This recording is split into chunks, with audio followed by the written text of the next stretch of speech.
Present ప్రపంచమంతా కూడా ఏదైనా సినిమా కోసం ఎదురు చూస్తుంది అంటే అది ప్రభాస్ గారి కల్కి మూవీ ఒకటే. ఆకాశం డైరెక్షన్ లో వస్తున్న ఈ సినిమా కోసం ప్రపంచమంతా కూడా చాలా ఆసక్తిగా ఎదురు చూస్తుంది. ఈ సినిమా ఇంకో 6 రోజుల్లో థియేటర్లోకి రానుంది. ఇక ఈ సినిమాకి సంబంధించి రోజు రోజు కూడా వినూత్నంగా ప్రమోషన్ చేస్తూనే వచ్చారు. కొన్ని రోజుల క్రితం ఈ సినిమా నుండి ఫస్ట్ ట్రైలర్ రిలీజ్ చేశారు. ఆ ట్రైలర్ అయితే అంచనాలు పెంచేసింది సినిమాపై. ఇక రీసెంట్ గా వార్ పేరుతో లాస్ట్ ట్రైలర్ ను రిలీజ్ చేశారు. ఇక ఈ ట్రైలర్ కూడా అంచనాలను ఆకాశాన్ని తాకేలా చేసింది. మరోసారి ఈ సినిమా హాలీవుడ్ రేంజ్ లో ఉంటుందా అని నిరూపించింది. సమయం వచ్చింది అంటూ అశ్వత్థామ క్యారెక్టర్ లో అమితాబ్ బచ్చన్ చెప్పే డైలాగ్ తో ఈ ట్రైలర్ స్టార్ట్ అయింది. ఆ తర్వాత దీపిక కడుపులో ఓ భగవంతుడే ఉన్నాడని చెప్తాడు అమితాబ్.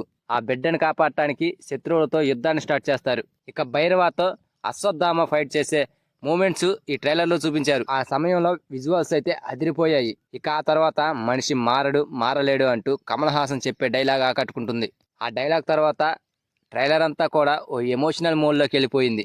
దీపికని చంపడానికి పెద్ద ఎత్తున ప్రయత్నిస్తూ ఉంటున్నారు. ఇకపోతే ఇదే ట్రైలర్ లో ఆ ఎమోషనల్ మోడ్ లో ఉన్నప్పుడు ఒక సాంగ్ అయితే వచ్చింది భయ్య.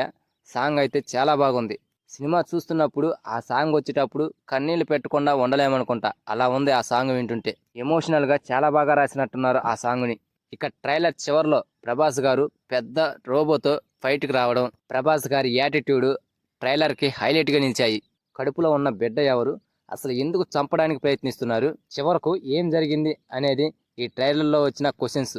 సినిమా చూసి ఆన్సర్ తెలుసుకోవాల్సిందే మనం ఇక. సో ఫైనల్లీ ఈ రిలీజ్ ట్రైలర్ కూడా చాలా అంచనాలు పెంచేసింది సినిమాపై. వైజయంతి మూవీస్ బ్యానర్ పై ఈ సినిమా 600 కోట్లతో తెరకెక్కించారు. ఇందులో పెద్ద పెద్ద స్టార్సే ఉన్నారని ట్రైలర్ లో చూపించారు ప్రతి ఒక్కరిని. మరి ఈ రేంజ్ లో ఉన్న ఈ సినిమా జూన్ 27న ఏ రేంజ్ లో థియేటర్స్ లో ఆకట్టుకుంటుందో చూద్దాం.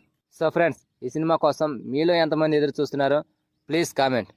అలాగే ఈ వీడియో కనుక మీకు నచ్చితే లైక్ చేయండి, షేర్ చేయండి అండ్ సబ్స్క్రైబ్ చేసుకొని పక్కన ఉన్న బెల్ ఐకాన్ని క్లిక్ చేసుకొని ఆన్లో పెట్టుకోండి ఫ్రెండ్స్. ప్లీజ్.